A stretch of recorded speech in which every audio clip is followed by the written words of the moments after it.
Sanibonani wey'ngane zakwethu, ake nginibelele phinde futhi nginamukele kuyona i-channel ehamba phambili ye-radio Inkeza. Lami igama ngimfeza Ntuthu Ngakhumalo Bathila Sibona Magumede. Mothi mhlawumbe usemusha kuleli khasi, ngizophinde ngicela nje short uya-subscribe, ungakhohlwa ukukhomenta no-like, kanjalo futhi-ke nokushare kuyikhona okukhulu kunakho konke. Wey'ngane zakwethu, kuthe kungakapheli isikhathi singakanani iGagasi FM liqinisa isikemu salo ngoba uKhozi FM seliphindela landa omunye uqala umsebenzi osukwini langoLwesihlanu ngoJuni. Lesi siteshi-ke esisenze khona uBasilanda uSelBeyonce Mkhize obekade esakaza uhlelo lentambama phakathi nesonto noTshatha ngoba uSelBeyonce okwasakaza kulona iGagasi phambilini usenza uhlelo olungena ngesikhathi esifana ngo3 kuya ku6 ntambama ngoMsombuluko kuya ngoLwesine noSpectacular kanjalo noDJ Nesolo-ke kushiye kungezelele umdidiyelo wezinhlelo uThozama Ngwenya.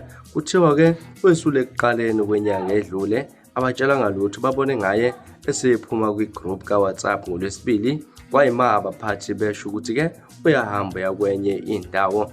Uchaza umthombo ongaphakathi oKhosini FM abatholanga nethuba lokuvalelisa kuyena kwaba muncu nje obedidiyela izinhlelo ufaka umoya number 5 neChillers kanjalo uYouTube uKhozi FM TV kwiGagasi obesedidiyela uhlelo sekuseni phakathi nesonto lenziwe nguFelix Hlophe noMini Ntuli. Isikhala sivulekile ukuhamba umfundi mabase ezinyangeni ezedlule iGagasi station angasexwaye njengoba-ke ngaphambilini kokuya kuKhozi FM wayengumdidiyelo wohlela semini phakathi nesonto khona ngaleso sikhathi lwenziwa uKeni Shandu owayeshiya uhlelo lwaseluthatha uFelix Hlophe.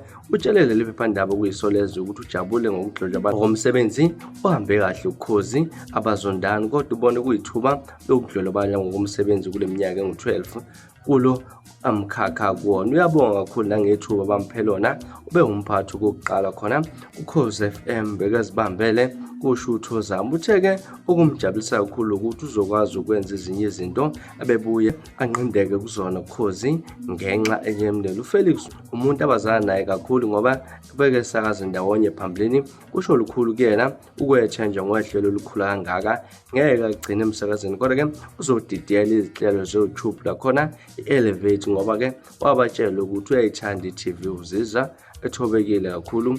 uNkulunkulu umkhulu. Ngane zakwethu izona indaba ezihamba phambili esiniletha zona namhlanje ezithinta lapha nokusula ongumsakazo uKhozi FM osephinde futhi-ke wathathwa yilona iGagasi FM. Ngakuthina kwakho ukuphawula? Let's meet on a comment section sixoxe kabanzi ngalolu daba. From mina sponsor ngiphuma njena, kodwa ngithembisa unyabuya futhi nezinye izindaba ezilandelayo kwevideo elandelayo. Ungakhohlwa ukusubscribe nisiphathe kahle nibe nosuku lomnandi. Ngithanda khona.